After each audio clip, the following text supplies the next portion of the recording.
Welcome, Sanjay. It's so nice to have you on my show, Jagged with Just Ravi, Conversations at the Edge with thought leaders from the marketing, branding, and consumer world.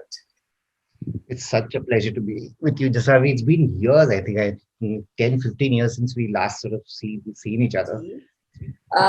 So you have seen the world literally across and in the communication space. So, you're in touch with people and you're in touch with where the world is moving, where is the direction of evolution.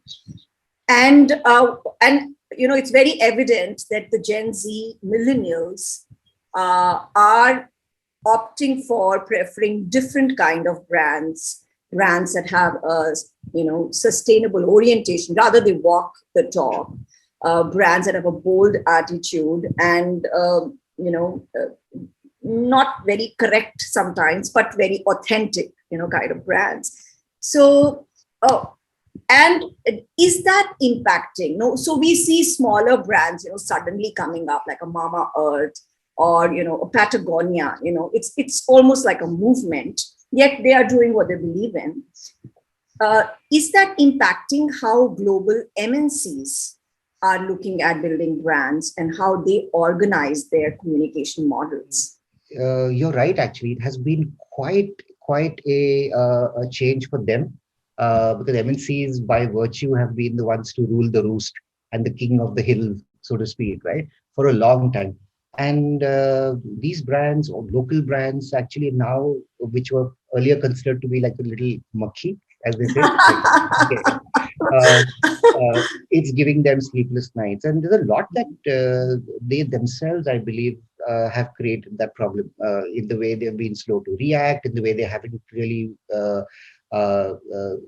they've sort of disregarded or ignored competition in these markets because of the way they are structured. And a lot of it had to do with the fact that, in many ways, a lot of the MNCs, and I'm just generalizing just Ravi to make a point, okay, with no judgment towards my own clients or anybody that I've worked with, yeah. Absolutely. Yeah. But in many ways, multinationals have always been, they've come from this broadcast and propaganda generation, like it's almost like our parents used to tell us, like, मैं जो कह रहा हूँ वो सही है, आप मेरी सुनो. So they've always been from that mind space, because they controlled the narrative, and that's what has made them successful all these years, right? That's what they used to do.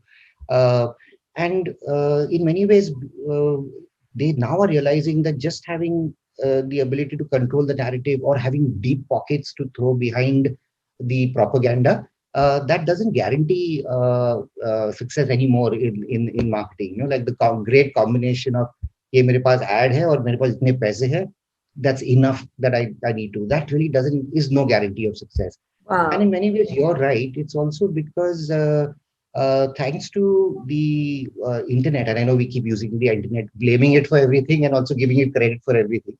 But I think generally speaking, for competition now, the barriers to entry in these big categories where MNCs used to operate has reduced. It's easier today for them to have access to, let's say, product technology ho, yeah, the internet, and therefore digital as a medium of comms, which doesn't cost as much as a TV spot used to do. So they don't need to have as deep the pockets that these people had, right? So in many ways, they have these are the kind of companies, the ones you mentioned, the digital to consumer brands today, whether it is Patagonia, whether it's something like Glossier, that I'm sure you're familiar with, or even the Dollar Shaving Club. These guys have actually broken this marketing mafia chain of controlling the narrative, controlling distribution. All that control, the mafia control, has gone off. But there's no middleman anymore. They control the whole the process.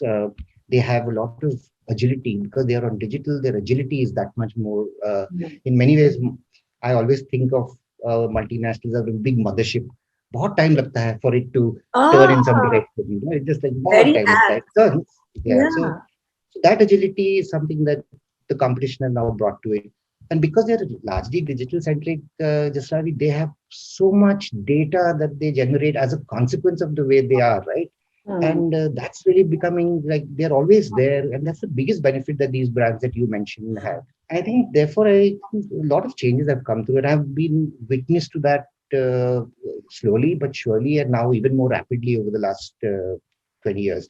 So I think this whole mothership is giving way to little baby ships, nimble ones, in the way they are being organized. This whole concept of कि मैं global team हूँ, मैं बैठा हूँ यहाँ पर in one place, and I will tell the world what to do.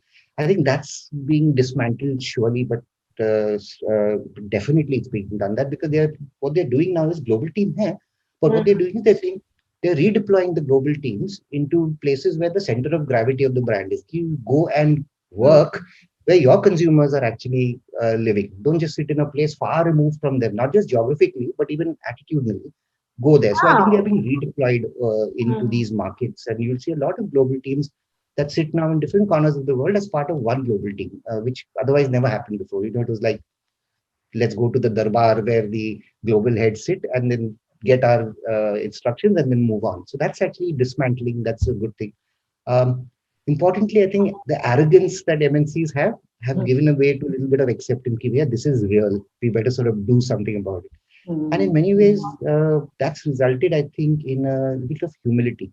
Uh, from that level of arrogance to a far more humble approach in the way they talk to consumers. Uh, it was first it was just like, I'll tell you why you should buy me, suno meri baat kind of thing. Yeah, I think that why you should buy me has changed and is changing to why am I more relevant in your life today. I think that thing about telling you why and creating relevance up kahin bhi jao, in every multinational. There are many buzzwords, of course. Every day comes is a new buzzword, but relevance is becoming a big part of everything that they are talking about. How am I relevant? How am I relevant? How am I relevant? Not about what's so great about me. I think that humility, forced or Zen one day nirvana type humility, has come to them, and I think that's really helping in the way they do it. I think also there's one big thing I've been noticing, and this is not an India thing or an America thing, but this whole foreign fad, जो है ना, it's international. I think that has faded, and that's also, again, let's blame the internet, because accessibility. I think accessibility, not just to the actual brands themselves, but even knowing about them. Pehle, like, when I was in college, every aunt who was coming back from the States, like, यार एक Nike जूता खरीद के मुझे ले आओ, ये बाटा पहनने से अभी बहुत हो गया है. So that access has made a big difference.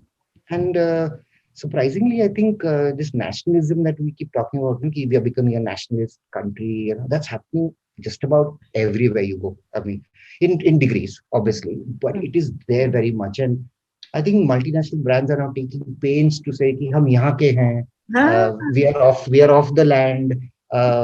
So making sure that whatever they do communicate, they're making a very conscious effort to be seen as of the people rather than from outside. So that's really helping.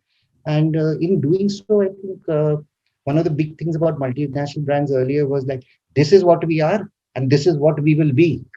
Bhale we are in Timbuktu or in Tibet, this is how we will be. I think that's changing. They don't mind living with or are forced to live with the fact that you could mean something in France and you could mean something totally different in Indonesia. And now they're coming to terms with that, because that control about my brand, the holy brand I should not touch, is giving away to a lot more pragmatism. I think that's really some of the shifts that I've seen about both in the way they are structured, in the way they are looking at the new age companies coming in, and what they are trying to do, both in terms of relevance, in terms of being a little more humble. And that's really sort of, and to be fair, they are succeeding as a consequence of this, all fighting back. Or doing well. So yes, there's not everything is bad with my poor multinational friends, but yes, it is.